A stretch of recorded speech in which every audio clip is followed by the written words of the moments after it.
Hi guys, welcome back. Bitcoin mining जो कि एक काफ़ी फेमिलियर टर्म है एंड आई होप आपने कभी ना कभी किसी ना किसी न्यूज़ के अंदर बिटकॉइन माइनिंग से रिलेटेड ज़रूर सुना होगा। काफ़ी ऐसी कंट्रीज़ है जो कि बिटकॉइन माइनिंग के फेवर में है एंड कुछ कंट्रीज़ ऐसी भी है जो कि बिटकॉइन माइनिंग के ऊपर रेस्ट्रिक्शंस लगाना चाहती है। चाइना जो कि बिगेस्ट हब था बिटकॉइन माइनिंग का, उसने 2021 के अंदर पूरे तरीके से बिटकॉइन माइनिंग के ऊपर बैन लगा दिया। तो आज की इस वीडियो में हम यही डिस्कस करने वाले हैं कि बिटकॉइन माइनिंग से related all over the world क्या इश्यूज चल रहे हैं और उसका क्या इंपैक्ट हमें मार्केट के ऊपर देखने को मिल सकता है। एंड डोंट वरी, अगर आपको बिटकॉइन माइनिंग के बारे में नहीं पता है तो इस वीडियो के अंदर हम आपको वो भी एक्सप्लेन करेंगे। तो मेक श्योर वीडियो को एंड तक पूरा देखिएगा एंड अगर आप इस चैनल पे न्यू है तो make sure to subscribe and turn on bell notification so you never miss any new update.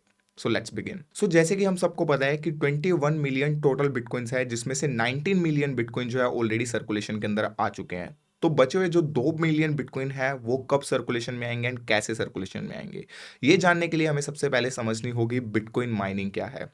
तो जैसे कि आपने सुना होगा गोल्ड माइनिंग, कोल माइनिंग, जिसमें जमीन की खुदाई करके वहां से गोल्ड निकाला जाता है। लेकिन बिटकॉइन माइनिंग में ऐसा कुछ भी नहीं है, क्योंकि बिटकॉइन जो है पूरा कंप्यूटराइज सिस्टम पे वर्क करता है एंड बिटकॉइन माइनिंग भी ऐसे ही चलती है।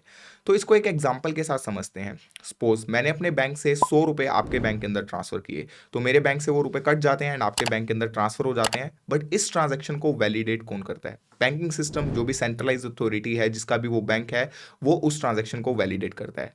लेकिन सपोज अगर मैं यहाँ से एक बिटकॉइन आपके अकाउंट में ट्रांसफर करता हूँ तो उस ट्रांजैक्शन को कौन वैलिडेट करेगा? क्योंकि यहाँ पे कोई सेंट्रलाइज अथॉरिटी तो है नहीं।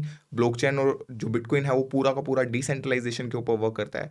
तो इन ट्रांजैक्शंस को वैलिडेट करते हैं कंप्यूटर्स, कंप्यूटर माइनिंग करते हैं, जो कि डिफिकल्ट कैलकुलेशंस होती है उनको वैलिडेट करते हैं, उनको सोल्व करते हैं, जिसके लिए हाई कंप्यूटेशनल पावर की जरूरत होती है। अब उसके लिए आप ग्राफिक कार्ड्स का यूज कर सकते हो, इलेक्ट्रिसिटी का यूज होता है, आपको हाई एंड कंप्यूटर्स बनाने पड़ते हैं। एंड जब आप वो कंप्यूटेशनल पावर सोल्व कर देते हो तो उसके बदले में आपको कुछ माइनिंग रिवॉर्ड्स मिलते हैं। एंड इसी तरीके से जो बचे हुए 2 मिलियन बिटकॉइन है वो सर्कुलेशन के अंदर आते हैं। अब यहाँ पे किसी भी एक पर्सन या एक कंप्यूटर के पास पूरी पावर नहीं है कि वो पूरे नोड्स को रन कर पाए। यहाँ पे बहुत सारे नोड्स होते हैं एक नेटवर्क के अंदर जो मिलके इस ट्रांजेक्शन को वैलिडेट करते हैं, ताकि यहाँ पे कोई भी स्कैम ना हो पाए, कुछ भी चेंजेस ना हो पाए। तो इस तरीके से ये चीज़ वर्क करती है। अब आप सोच रहे होंगे कि क्या मैं भी बिटकॉइन माइनिंग कर सकता हूँ अपने कंप्यूटर से? तो आप कर सकते हैं, बट इसके लिए आपको हाई एंड कंप्यूटर की, high electricity power and GPU की एंड ग्राफिक कार्ड्स की जरूरत होगी। अगर आपके पास वो है तो आप डेफिनेटली बिटकॉइन माइनिंग कर सकते हैं।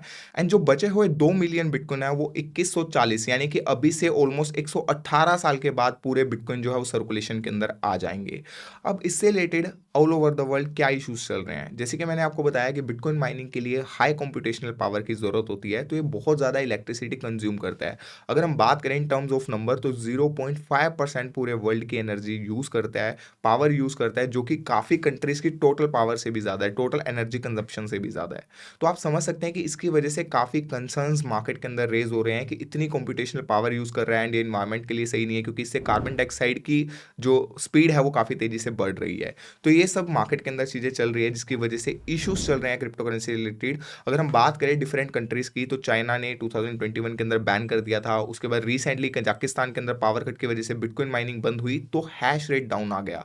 अब हैश रेट क्या होता है? डिफिकल्टी होती है बिटकॉइन की कि आप सोल्व करते हो, जो प्रॉब्लम के मैंने बारे में बताया था कि कैलकुलेशन सोल्व, वो हैश रेट होता है। जितनी ज़्यादा कंप्यूटेशनल पावर होगी, जितने ज़्यादा माइनिंग रिवॉर्ड होगे, उतनी ज़्यादा वो बढ़ती जाती है और उसी के अकॉर्डिंग प्राइस इंक्रीज होता है। चाइना जो कि बिगेस्ट हब था बिटकॉइन माइनिंग से रिलेटेड, जिसने 2021 के अंदर बैन कर दिया था बिटकॉइन माइनिंग को, वो 35% टोटल बिटकॉइन माइनिंग सिर्फ और सिर्फ चाइना के अंदर होती थी। एंड बैन के बाद अभी यूएस के अंदर सबसे ज़्यादा बिटकॉइन माइनिंग हो रही है, सेकंड नंबर पे कजाकिस्तान के अंदर एंड थर्ड नंबर पे रशिया के अंदर। अब एलिजाबेथ वार्नर जो कि यूएस की सेनेटर है, जिनके ट्विटर के ऊपर 7 मिलियन फॉलोअर्स है, उन्होंने बोला कि बिटकॉइन माइनिंग जो है वो बहुत ज़्यादा एनर्जी कंज्यूम कर रहा है। सिंस 2019 ट्रिपल हो चुकी है बिटकॉइन माइनिंग की एनर्जी कंजप्शन। एंड उसी के साथ साथ बहुत ज़्यादा एनवायरनमेंट के ऊपर कॉस्ट कर रहा है, क्योंकि कार्बन डाइऑक्साइड प्रोड्यूस करता है। तो ये कुछ issues all over the world चल रहे हैं। बट क्या ये सच है? यस, कहीं ना कहीं पे सच भी है। और अगर हम बात करें बिटकॉइन की एनर्जी कंजप्शन की, जो कि मैंने आपको बताया 0.5% है, और यहीं पे अगर हम एनवायरमेंटल कॉस्ट की बात करें, कितना एनवायरमेंट को हार्म कर रहा है, तो ये सिर्फ और सिर्फ 0.08% कर रहा है। तो इतनी ज़्यादा वैलिडेशन नहीं है, क्योंकि अगर हम बात करें तो इसके पॉजिटिव इफेक्ट्स भी है। अगर हम बिटकॉइन माइनर्स की बात करें टेक्सास के अंदर, तो टेक्सास के अंदर स्ट्रॉम की वजह से बिटकॉइन माइनिंग उन्होंने शट डाउन कर दी है, ताकि वहां पे इलेक्ट्रिसिटी कंजप्शन ना हो और इलेक्ट्रिसिटी को दूसरी चीज़ों के अंदर यूज़ किया जा सके। क्योंकि 2021 2021 के अंदर 10 मिलियन से ज़्यादा लोगों को इलेक्ट्रिसिटी नहीं मिली थी एंड काफ़ी लोगों की वहाँ पे डेथ भी हो गई थी। तो वहाँ पे जो बिटकॉइन माइनर्स हैं उन्होंने बिटकॉइन माइनिंग के पूल्स बंद कर दिए हैं। तो क्या दूसरी कंपनीज़, चाहे वो गूगल हो, माइक्रोसॉफ्ट हो या फेसबुक हो, वो कभी ऐसा करेगी कि अपने कंपनीज़ को शट डाउन कर दे ताकि उस कंट्री के सिटीजन्स को हेल्प मिल सके, उस कंट्री के सिटीजन्स को इलेक्ट्रिसिटी मिल सके? नो डाउट्स माइनिंग से काफ़ी इलेक्ट्रिसिटी कंज्यूम होती है and 0.5% of total energy consumption is a really big number, but it also providing resources to the citizens. काफ़ी जॉब अपॉर्चुनिटीज है, गवर्नमेंट को काफ़ी बड़ी अमाउंट के अंदर टैक्स जा रहा है एंड फ्यूचर की टेक्नोलॉजी भी है।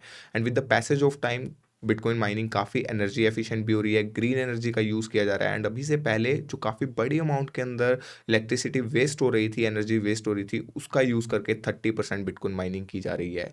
एंड इवन एल सल्वाडोर के प्रेसिडेंट का कहना है कि वोल्केनो से एनर्जी प्रोड्यूस करके उसे बिटकॉइन माइनिंग के अंदर यूज़ किया जा सकता है। That's quite positive. एंड जहाँ पे कुछ कंट्रीज कंसर्न है बिटकॉइन माइनिंग से रिलेटेड, उसके इशू से रिलेटेड, एनवायरमेंटल कॉस्ट से रिलेटेड, वहीं पे रशिया जैसी कंट्रीज काफ़ी ज़्यादा पॉजिटिव भी है बिटकॉइन माइनिंग को लेके, क्योंकि वहाँ पे इलेक्ट्रिसिटी कॉस्ट काफ़ी ज़्यादा कम है। बाकी आप अपना ओपिनियन दीजिए, आपको क्या लगता है, क्या ये इलेक्ट्रिसिटी के लिए इशू है, क्या इन्वायरमेंट के लिए इशू है बिटकॉइन माइनिंग? अपने ओपिनियन ज़रूर दीजिए। एंड अगर आपको बिटकॉइन माइनिंग समझ में आ गई है तो इस वीडियो को लाइक करके हमारे चैनल को सब्सक्राइब जरूर कर दीजिए। हम मिलते हैं नेक्स्ट वीडियो के अंदर एक और अच्छी वीडियो के साथ। तब तक आप अपना ध्यान रखिएगा, मुस्कुराते रहिएगा। Bye bye, take care.